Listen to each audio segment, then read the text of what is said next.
صلى الله عليه وسلم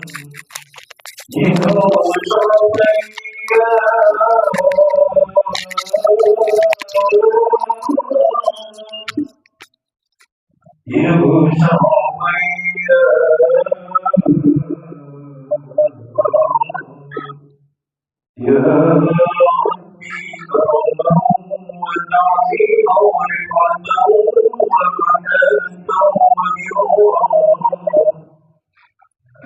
وسلم ورحمة الله سوي القدر عليه والقدر الجليل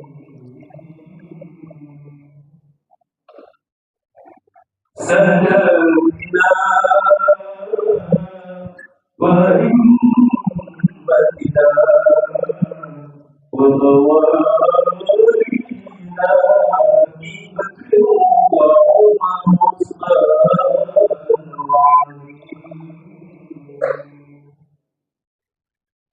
الحسن ثم الحسين وبقية صحابة وقرابة رسول الله صلى الله عليه وعليهم أجمعين والحمد لله رب العالمين.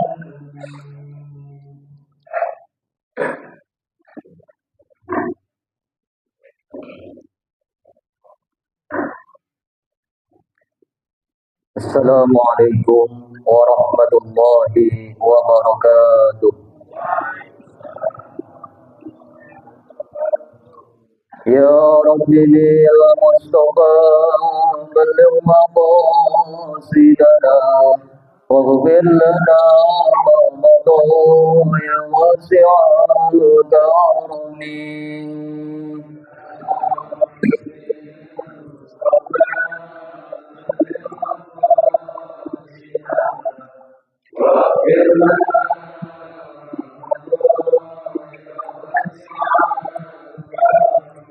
Ya akrama khalqi mani man aluzu bihi siwaka inda qululil hadisil alami.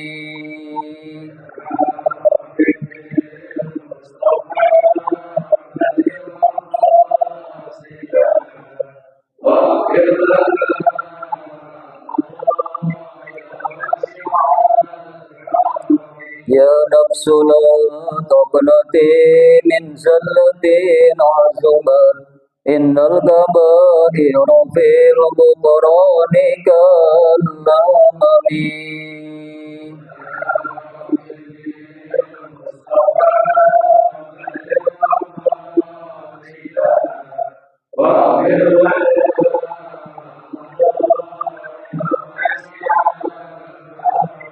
لعل ربك ربي حين يقسمها تأتي على حسب العصيان بالقسم.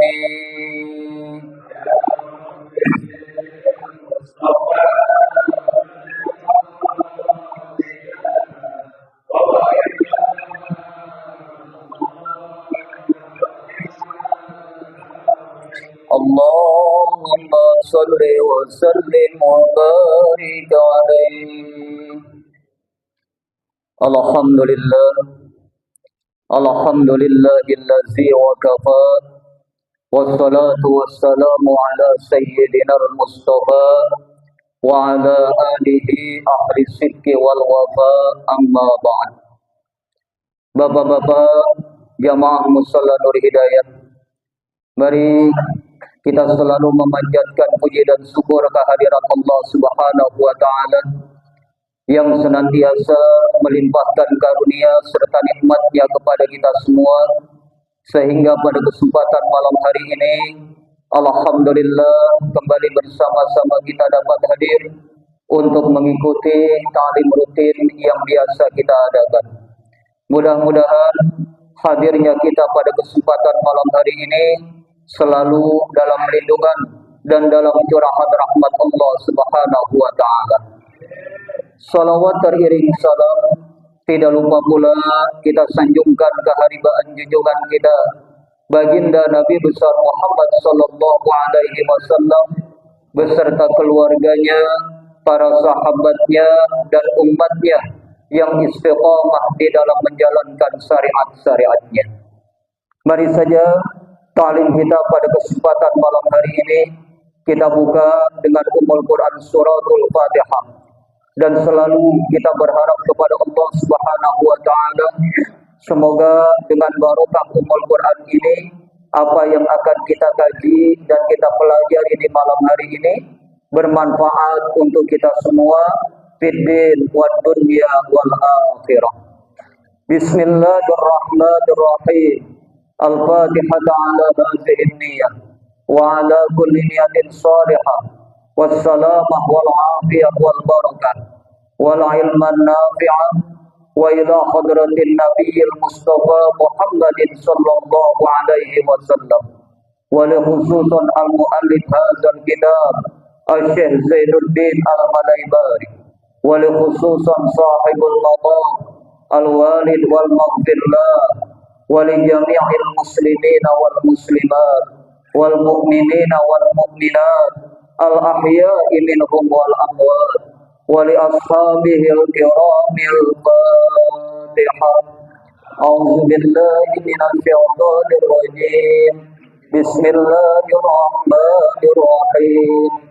الحمد لله رب العالمين الرحمن الرحيم مالك يوم الدين إياك نعبد وإياك نستعين اهدنا الصراط المستقيم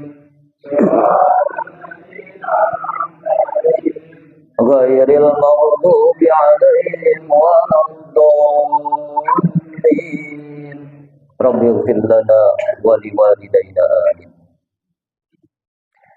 Bapak-bapak jamaah sekalian, kembali pada kesempatan malam hari ini kita akan melihat hadis dari baginda Rasulullah sallallahu alaihi wasallam yang di dalamnya berisi tentang ancaman bagi orang yang berani meninggalkan sholat. Mu'allif atau pengarang kitab ini mencantumkan Bismillahirrahmanirrahim. Wa akhraja Ahmad wa Ibnu Hibban, dan telah mengeluarkan Imam Ahmad dan Imam Ibnu Hibban man hafaza ala sholawati, siapa saja orangnya yang menjaga atas sholatnya, kanat lahu nuran, adalah baginya cahaya, wa burhan, dan dalil, wa najatan, dan keselamatan, yaumal qiyamati, pada hari kiamat.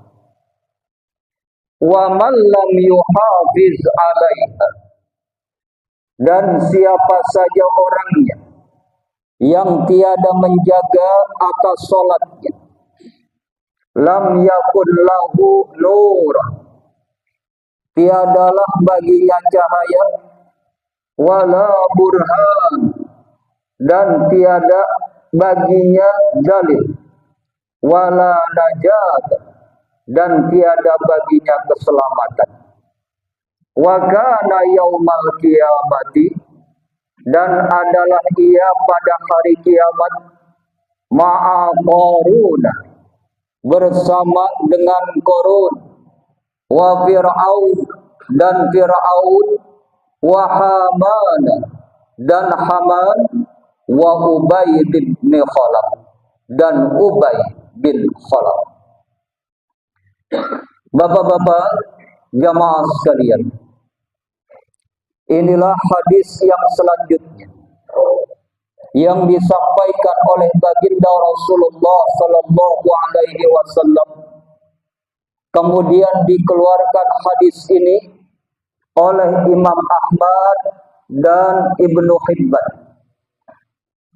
bahwasanya baginda Rasulullah Shallallahu Alaihi Wasallam beliau pernah bersabda, kata baginda Rasul, man hafaza ala sholawati, siapa saja orangnya yang menjaga sholatnya. Yang dimaksud dengan menjaga sholat, Pak, tiap datang waktu sholat, dia jaga betul untuk menjalankannya tepat waktu. Dia pelihara sholat yang diwajibkan oleh Allah Subhanahu wa Ta'ala semampu dirinya, baik perkara yang wajibnya maupun perkara yang sunnahnya. Dia coba untuk menjalankannya dengan sebaik-baiknya. Dia berusaha agar sholat yang diwajibkan oleh Allah tidak pernah dia tinggalkan. Maka orang yang seperti ini, kata baginda Rasul, kanat lahu nuran wa burhanan wa najatan yaumal qiyamah. Nanti bagi orang itu, Pak, akan memiliki cahaya, akan memiliki dalil yang dimaksud adalah bukti, wa najatan yaumal qiyamah, dan dia akan selamat pada hari kiamat. Kenapa begitu? Karena orang yang memelihara sholatnya, Pak, nanti dikenali oleh baginda Rasul melalui bekas cahaya sholat. Lihat firman Allah di dalam Al-Quran. Kata Allah, simahum fi wujuhihim min asaris sujud. Mereka semua nanti dikenali oleh baginda Rasulullah dari bekas sujud-sujud mereka. Jadi Nabi udah tahu, karena bekas sujud bercahaya, sehingga Nabi tahu ini adalah umatku.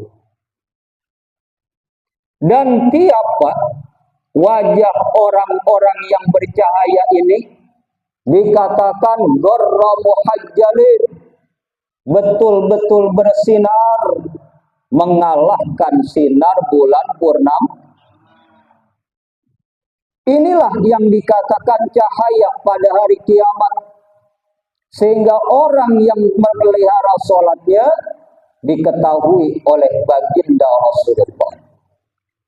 Kemudian wa burhanan, ada bukti, ada dalil bahwa dia pernah melaksanakan sholat.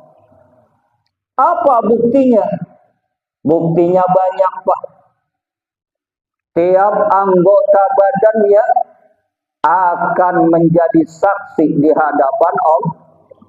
Sekaligus para malaikat pun menjadi saksi bahwa orang ini benar telah melaksanakan sholat. Ingat, Pak, untuk orang yang melaksanakan sholat, kata baginda Rasul, mereka mendapatkan 3 hal.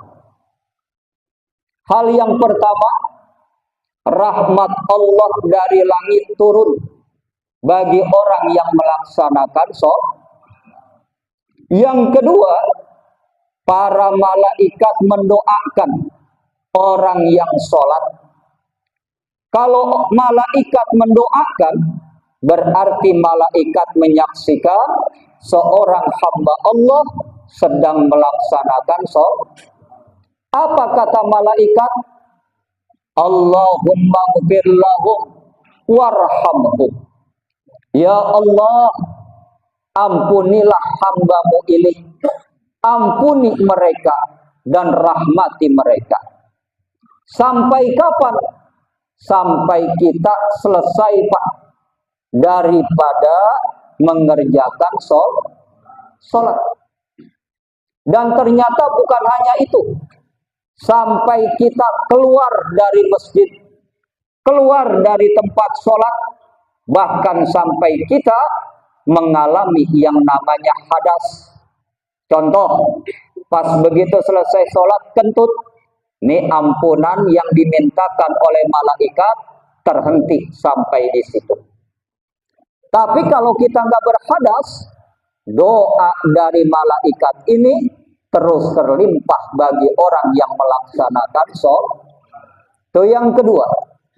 Dan yang ketiganya, malaikat memanggil-manggil dengan panggilan sanjungan.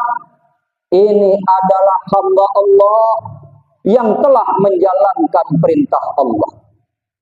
Diberitahukan kepada siapa? Kepada para malaikat yang lain, agar mereka menjadi saksi di hadapan Allah Subhanahu. Saksi termasuk salah satu bukti. Dan yang ketiga, wan najata yaumal qiyamah. Orang yang melaksanakan sholat selamat, Pak, pada hari kiamat. Kenapa? Karena orang yang memelihara sholat, Allah akan berikan bagi orang tersebut pembelaan. Bagi orang tersebut sesuatu yang tidak didapatkan oleh orang lain. Bahkan masuk surganya saja ada pintunya sendiri yang dinamakan babus sholat. Pintu khusus bagi orang-orang yang memelihara sholatnya. Sebaliknya, wa man lam yuhafiz 'alaiha, dan siapa saja yang tidak memelihara atas sholatnya, lam yakun lahu nurun wala burhanun wala najatun, maka bagi orang itu enggak ada cahayanya, Pak, enggak ada buktinya, dan tidak akan selamat pada hari kiamat. Kenapa begitu? Nabi enggak bakalan kenal. Karena cahayanya enggak ada. Ditanya buktinya pun dia enggak punya. Untuk orang yang seperti ini, maka pada hari kiamat dia tidak akan selamat. Lalu, wa kana yaumal qiyamah ma'a Qarun wa Fir'aun wa Haman wa Ubay bin Khalaf. Dan pada hari kiamat dia akan dijadikan satu, Pak, dikumpulkan bersama-sama dengan Qarun. Siapa nih Qarun? Qarun ini umat Nabi Musa. Bahkan dikatakan masih sepupu Nabi Musa, Pak. Taurat sepertiga dia hafal. Kebetulan hidupnya miskin. Minta didoain sama Nabi Musa supaya jadi orang kaya. Didoain, akhirnya jadilah orang kaya. Dengan berkah doa Nabi Musa, tiap perdagangan yang dia lakukan selalu untung, Pak. Enggak pernah rugi, hartanya melimpah. Pernah saya katakan, anak kunci hartanya saja mesti dibawa dengan 600 ekor unta. Cuma sayang, ketika dia kaya, yang dia dekati adalah penguasa. Siapa? Fir'aun laknatullah alaih. Dengan hartanya, dengan dekat kepada kekuasaan, maka akhirnya dia bisa melakukan berbagai macam cara. Tibalah kemudian kewajiban untuk mengeluarkan zakat. Ternyata Qarun tidak mau mengeluarkannya. Karena dia merasa sudah berkuasa, akhirnya Nabi Musa pun difitnah bahwa Nabi Musa terkena yang namanya penyakit belang, Pak. Penyakit belang, kalau kita seperti kulit kan ada tuh yang warnanya separuh hitam, separuh putih, kelainan pigmen, Pak. Nabi Musa difitnah. Akhirnya Allah Subhanahu wa Ta'ala membuktikan kebenarannya, bahwa Nabi Musa nggak punya penyakit belang. Pada saat beliau mandi, kainnya tersingkap oleh angin. Dilihat oleh Bani Israel, mulus badan Nabi Musa. Maka akhirnya Qarun dilaknat oleh Allah, harta bendanya beserta dirinya dimasukkan ke dalam tanah, dan Qarun ini binasa dengan harta benda. Inilah yang dikatakan Allah, yauma la yanfa'u malun wala banun. Pada saat itu harta udah nggak ada lagi manfaatnya. Anak keturunan yang banyak udah nggak ada lagi gunanya. Siapa yang bisa menolong Qarun? Qarun mati beserta dengan harta benda. Lalu tempatnya di mana? Neraka. Kemudian dikumpulkan lagi bersama dengan Fir'aun. Kita nggak usah pakai nanya Fir'aun siapa. Udah banyak yang menceritakan tentang Fir'aun. Satu-satunya manusia yang kezalimannya mengalahkan iblis, Pak. Iblis belum pernah ngaku diri jadi tuh. Belum pernah, Pak. Yang membuat dia keluar dari surga karena tipu dayanya kepada Adam, ditambah lagi kesombongannya kepada Allah. Tapi iblis nggak pernah ngaku jadi tuh. Fir'aun ngalahin iblis, Pak. Berani mengaku menjadi Tuhan. Diabadikan Allah di dalam Al-Quran. Fir'aun berkata, Ana Rabbukumul A'la. Aku adalah Tuhan yang paling tinggi. Kenapa? Karena dia naik ke atas piramid, Pak.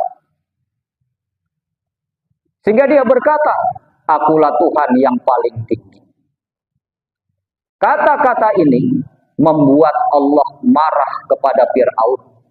Akhirnya Fir'aun dengan bala tentaranya dan kekuasaannya semuanya dihancurkan oleh Allah Subhanahu. Begitu juga dengan Haman, Perdana Menteri Fir'aun, Pak. Ini adalah penasehat khusus Fir'aun yang dengan berbagai macam daya mau mencelakakan Nabi Musa alaihis. Bahkan Haman ini adalah arsitek nomor 1 di zaman Fir'aun. Termasuk piramid yang dibuat adalah dari gagasan Haman laknatullah alaih. Teknologinya hebat betul, Pak. Sampai zaman sekarang belum pernah ada orang buat piramid. Hanya Haman yang mampu melakukan itu, Pak. Tapi semuanya, ilmu yang dia miliki, pengetahuan yang dia ketahui, hanyalah untuk melawan Allah. Artinya, ini ilmu yang tidak bermanfaat. Ilmu yang tidak ada gunanya. Sehebat apapun dia, kalau melawan Tuhannya, pasti dibinasakan oleh Allah Subhanahu. Begitu juga orang yang tidak memelihara sholatnya akan dikumpulkan dengan Ubay bin Khalaf. Siapa dia? Musuh daripada baginda Rasulullah Sallallahu Alaihi, yang mendapatkan julukan Al-Munafik. Ini orang, Pak, selalu mencari selamat buat dirinya. Kalau kumpul dengan orang Islam, dia bilang, aku adalah orang Islam. Kumpul dengan orang kafir, aku adalah orang kafir. Ini perilaku Ubay bin Khalaf, musuh Rasulullah. Siapa temannya? Abu Jahal, Abu Lahab, Nador bin Haris, dan Ubay bin Khalaf. Nah, Ubay bin Khalaf ini, Pak, bernafsu benar ketika berperang ingin membunuh Rasulullah. Kemudian oleh baginda Rasul dikalahkan Ubay bin Khalaf, dan Rasulullah, Pak, ketika mengalahkan Ubay bin Khalaf nggak pakai susah-susah. Ubay bin Khalaf hanya dipanggil, kemudian Rasulullah mengacungkan pedang ke lehernya. Cuma luka kecil. Ternyata apa? Sampai ke Mekah, luka ini semakin membesar dan membusuk dagingnya. Ubay bin Khalaf mati dalam keadaan hina. Nah inilah Pak, orang-orang yang dilaknat oleh Allah. Mulai dari Qarun, Fir'aun, Haman, Ubay bin Khalaf. Maka orang yang berani tidak memelihara sholatnya, nanti di yaumil kiamah akan dikumpulkan bersama mereka. Di mana? Di dalam neraka. Nauzubil. Selanjutnya. Wa Muslimin wa Abu Daud wa Tirmizi wa Ibnu Majah. Dikeluarkan lagi hadisnya oleh Imam Muslim, Imam Abu Daud, Imam Tirmizi, dan Ibnu Majah. Rasulullah bersabda, bainar rajuli wa bainal kufri tarkus sholat. Perbedaan seorang muslim dan di antara orang kafir, tarkus sholat, yaitu meninggalkan sholat. Maksudnya apa Pak? Orang muslim dapat diketahui ketika dia mengaku sebagai umat Islam, datang waktu sholat dia mengerjakan sholat. Dia nggak berani tinggalin sholat. Tapi orang kafir berani meninggalkan sholat. Atau mereka mengaku sebagai muslim cuma kufur. Caranya dengan meninggalkan sholat. Lalu pertanyaannya, di zaman sekarang ini sering kita temukan atau tidak Pak? Orang-orang yang mengaku muslim tapi berani ninggalin banyak kan? Banyak. Kalau sudah begini, tidak ada lagi perbedaan antara orang muslim dengan orang kafir. Kalau orang muslim meninggalkan sholat, apa bedanya dengan orang di luar muslim? Nggak ada perbedaannya Pak. Jadi yang membedakan kita sekarang adalah sholat, itu yang paling jelas. Kenapa Rasulullah berkata demikian? Lihat, ucapan orang Islam dengan orang di luar Islam udah sama Pak. Gaya busananya sudah sama, makanannya sama, tingkah lakunya sama. Kalau kita lihat sekilas, mana orang Islam, mana yang bukan, udah nggak ada bedanya Pak. Tapi ketika terdengar azan, datang waktu sholat, kita baru tahu Islam sholat dia. Bukan Islam, nggak bakalan sholat. Makanya hadis baginda Rasul ini mempertegas kepada kita. Kalau kamu ingin berbeda, muslim dengan kafir, lihat datang waktu sholat, sholat atau tidak. Kalau dia sholat, udah Islam berarti. Dia nggak sholat, nggak ada bedanya lagi dengan orang kafir. Jadi sholat adalah pembeda antara muslim dengan non-muslim. Selanjutnya, Wat-Tirmizi, dan dikeluarkan oleh Imam At-Tirmizi, bainal kufri wal iman tarkus sholah. Yang membedakan antara kekufuran dan keimanan adalah meninggalkan sholat. Orang kalau berani ninggalin sholat Pak, tandanya tuh orang udah kufur, hampir mendekati kafir. Kenapa dikatakan kufur? Dia sudah tidak lagi mengindahkan perintah Tuhan. Allah suruh dia sholat, dia nggak mau sholat. Allah perintahkan dia sujud, dia nggak mau sujud. Padahal penghambaan yang paling tinggi dari seorang hamba adalah dengan melaksanakan sholat. Dan sholat ini nggak boleh ditinggalin, Pak. Sehat sholat, sakit juga sholat. Sibuk sholat, apalagi dalam keadaan enggak sih. Nggak ada keringanan dalam sholat. Hatta itu mau perang sekalipun, Pak, dalam keadaan genting, tetap diperintahkan untuk sholat. Bahkan kita dengar ada yang namanya sholat siddatul khauf, yaitu sholat yang dilaksanakan dalam keadaan teramat sangat takut. Karena mungkin ada musuh yang menyerang, tapi sholat tetap sholat. Nggak ada keringan. Kenapa? Karena itu yang membedakan antara orang yang kufur dengan orang yang punya iman. Kalau orang yang punya iman, dimanapun, kapanpun, dalam keadaan bagaimanapun, dia tetap melaksanakan sholat. Jadi kita kadang-kadang mohon maaf, baru ingat sholat kalau lagi susah. Benar, Pak? Nah, ini jadi aku rahmat orang-orang. Kita tuh biasanya begitu.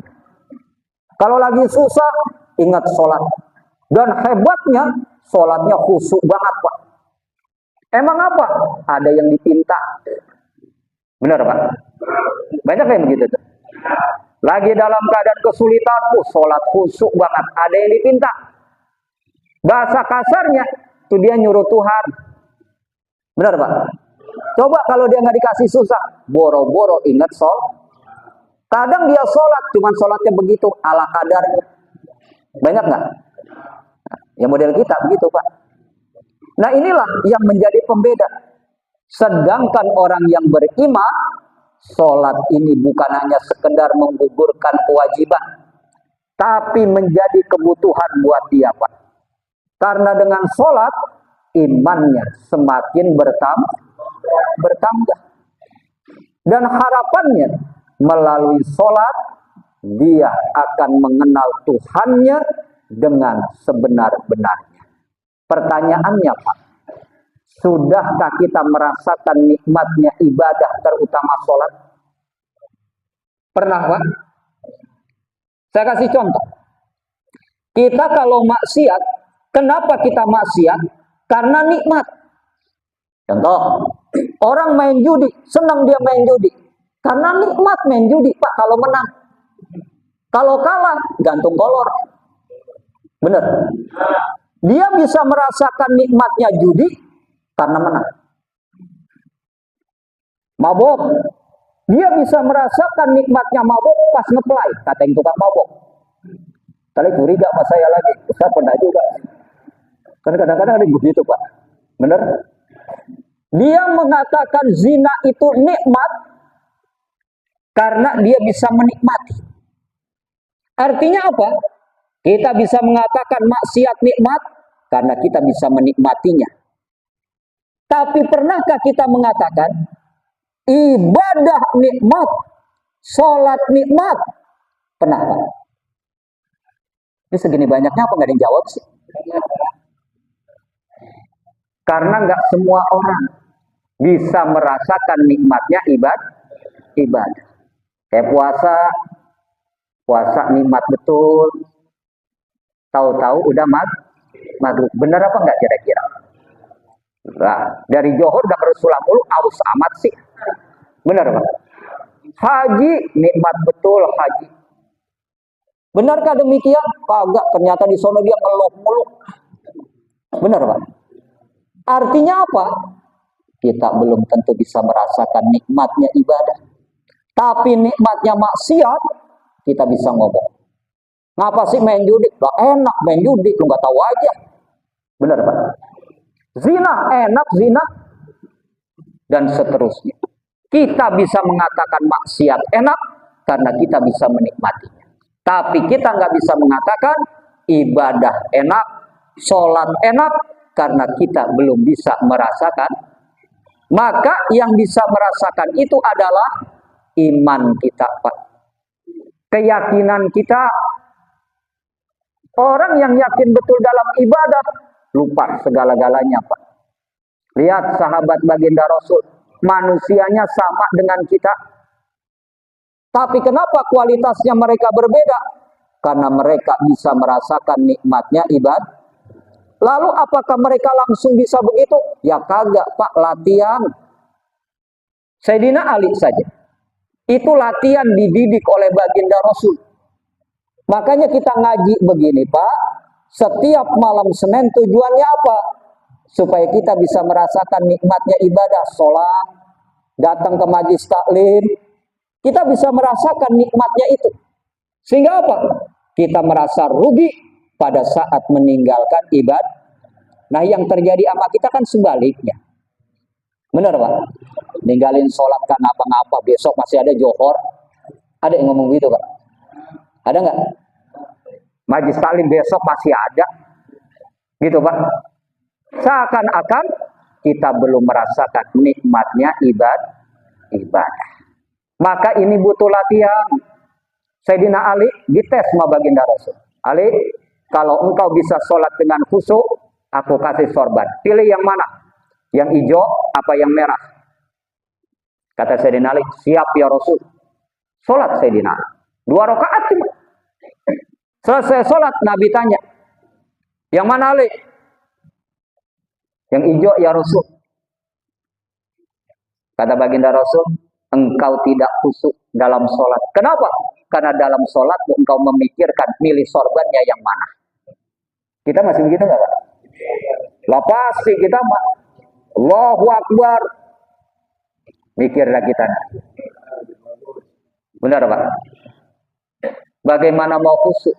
Dan Sayyidina Ali latihan terus menerus begitu Pak. Sehingga sampailah kemudian pada saat Sayyidina Ali terluka dengan anak panah, mau dicabut oleh para sahabat, kata Sayyidina Ali, nyabutnya nanti aja, pas aku sedang sholat. Sampai kepada tingkatan itu Pak. Kita nih sampai sekarang, udah nyampe tingkatan mana Pak? Hah? Nyamuk gigit aja kita kelojotan. Benar Pak? Nah inilah pelajaran buat kita. Jadi imanlah yang bisa membuat kita merasakan manisnya, lezatnya dalam ibadah. Bukan ucapan kita Pak. Bukan perbuatan kita, tapi iman kita. Kenapa? Kalau ucapan, perbuatan termasuk akal pikiran, itu banyakan gak nyampe-nya Pak. Saya kasih contoh. Ketika Nabi Isra Mi'raj, orang yang berpikir dengan akal para sahabat di saat itu, banyak yang murtad Pak, keluar dari Islam. Kenapa? Masa iya Isra Mi'raj naik ke langit, waktunya cuma sebentar? Menurut akal, nggak nyampe. Tapi menurut iman, ketika Abu Bakar ditanya, wahai Abu Bakar, apakah engkau percaya dengan Isra Mi'raj? Saya percaya. Kenapa? Yang menjawab adalah imannya. Sama kita nih. Kita bakalan mati. Dikubur kita nggak tahu ada apa kan Pak. Kalau kita pakai akal, ya di kuburan jenengan adem ayem aja. Kuburannya nggak goyang-goyang. Benar Pak? Katanya ada azab kubur. Tapi karena kita bicara pakai iman, rata-rata nih kita takut mati kagak? Takut mati nggak Pak? Emang apa? Salah satunya adalah kira-kira di kuburan bagaimana? Benar Pak? Kenapa? Bicaranya pakai iman. Walaupun akal kita nggak tapi kita percaya itu. Padahal kalau kita lihat, nih kita makamin orang aja. Ternyata cuma segitu doang lubangnya. Tapi kenapa dia nggak balik lagi? Benar Pak? Karena kita pakai iman, alamnya udah beda, maka nggak mungkin akan kembali. Maka berusahalah punya iman yang benar, sehingga kita bisa merasakan manisnya dalam ibadah. Kira-kira bisa Pak? Insya. Makanya kita latihan nih Pak. Nih duduk di majlis taklim, kita kan latihan. Ada yang baru mulai duduk di majlis taklim, nyender, muluk-mulus, nggak ngapa-ngapa. Mudah-mudahan dapat sebulan melek, kan begitu. Benar kan Pak? Jadi nggak ngapa-ngapa, kenapa? Latihan. Yang namanya latihan, insya Allah ntar juga kalau udah doyan bahasanya nih, udah nggak pakai diajak lagi, udah kan begitu. Nah, inilah supaya apa? Iman kita bisa merasakan manisnya ibadah. Ya sholat kita, ke majlis taklim kita, dan lain sebagainya. Dan mudah-mudahan latihan kita ini nggak sia-sia, Pak. Seiring usia kita, kita bisa merasakan manisnya, lezatnya beribadah kepada Allah, terutama sholat kita. Amin ya rabbal alamin. Dua hadis yang kita kaji pada malam hari ini, Pak. Mudah-mudahan walaupun singkat bermanfaat buat kita semua. Dan sebelum saya tutup, pada malam hari ini kita diundang oleh bapaknya Mas Waryo mengadakan haul, Pak. Rumahnya dekat rumah RT Wasmat. Akhirnya mari sama-sama kita baca doa akhir majlisnya. Bismillahirrahmanirrahim. Subhanallahumma wa bihamdika asyhadu an la ilaha illa anta astaghfiruka wa atubu ilaik. Kurang lebihnya mohon maaf. Wassalamualaikum warahmatullahi wabarakatuh.